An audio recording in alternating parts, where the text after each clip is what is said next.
Hello, parents. This is Chris Allen at Perry Meridian High School, and I wanted to do something a little bit different this week. I wanted to kind of give you an update on what your students, your son or daughter's doing in Calculus BC.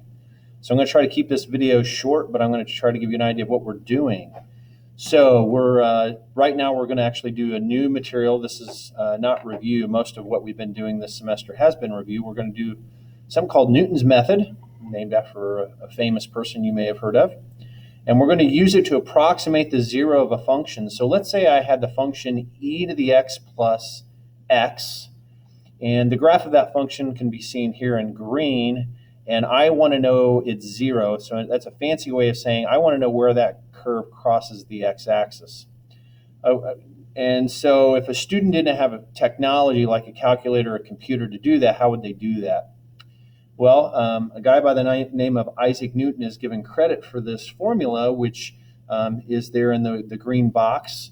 It involves a term and then a previous term and then a quotient there of f of x sub n and the derivative of f of x sub n. And then students are going to generate a table of values. This is kind of an iterative process. They have to do one to get the next one, to get the next one. They have to kind of go through the chain. But as they progress through, after one iteration of this, they make the initial guess of, let's say, negative 0.6, which it looks like it's a little bit less than negative 0.5.